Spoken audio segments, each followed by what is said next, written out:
I'm Jenny Tibbett from Raising Achievement. Last week, we introduced a new series on understanding children with learning difficulties and all the different types of learning difficulties. And I promised that over the next few weeks, we were going to look at specific types. Let's start with dyslexia. Did you know that 11% of the population have dyslexia significantly enough to impact their education? Some people say it's actually up to 20%, but the additional 9% tend to have it very mildly, and it doesn't seem to impact their education too greatly. Dyslexia is a specific learning difficulty that primarily affects the ability and fluency in reading and spelling. It also creates challenges for children emotionally, socially, and behaviourally. The problem is that when we put them in learning environments that they have difficulty coping in, it's very stressful for them and frustrating, and these result in many of the social, emotional, and behavioural difficulties. Dyslexia is usually hereditary, and we know that people with dyslexic brains actually function differently. For example, they have overactive frontal lobes and overactive occipital lobes, and they don't use the language centres of the brain in the same way for processing. Now, there are also some great benefits to having dyslexia and many strengths. For example, people with dyslexia are often very good problem solvers. They often think outside the square. They may be very creative in arts and in things like 3D. And also they actually think in 3D, where the rest of us actually think two-dimensionally. So these characteristics bring about some tremendous strengths that we can really celebrate. So every learning difference, whether it's dyslexia, dyspraxia, children on the spectrum, has both strengths and weaknesses. I believe that it's our job to help children find and to live their strengths and to help them minimise their weaknesses. When you live by your strengths, it's also a great way to build self-esteem. And for many children with learning difficulties and differences, they have poor self-esteem and they really struggle.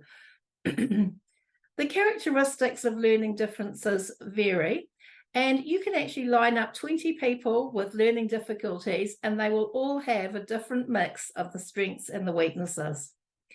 This week, we'll actually look at some characteristics of early childhood and primary. Often children who will not be diagnosed with dyslexia in early childhood, but will notice things like they're often slower to talk. They can have difficulties with pronunciation. They're slower with vocabulary development, and they have something that we call dysnomia, which is a word-finding problem. They also have an inability to learn sight words. When they first start in school, learning those basic first words or heart words, we now call them, is challenging. They have difficulty learning their letter sounds, their numbers, their days of the week. Even in early childhood settings, they have trouble with rhyming. They can't hear rhyme when you're reading stories. They can often have trouble following directions and keeping up with routines.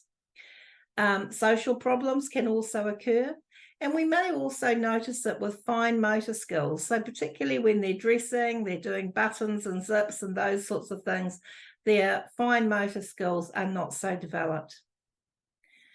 As children progress and go into early primary, we really notice this poor phonemic, which is the letter sound, and the phonological awareness around the letter patterns. They have confusions with words. They start to have those letter reversals, the B, the Ds, the Ms and Ws, the Ns and Us. They often have trouble with visual sequencing, and that's when they read and write the letters in the wrong order. They can have difficulty hearing the differences between sounds. You might notice that they find it hard to learn new skills, or that they have trouble following instructions and they can't sort of work with routines that actually happen every day. You may notice that they've got poor pencil grip when they're writing or when they're colouring. They will often have difficulty with the language of time. So things like before and after in maths telling the time, both in analog and digital clocks. They have trouble with days of the week, months of the year. Those things all take them longer to learn. And they often continue with poor coordination and are accident prone as a result of that poor coordination. So those are some of the things that you will recognise in the early years. Next week, we're going to continue our discussion for dyslexia, and we're going to look at the characteristics for older students. And I invite you to pop comments and questions in the chat during the coming week, and let's start a really good discussion around understanding dyslexia. I look forward to seeing you next week.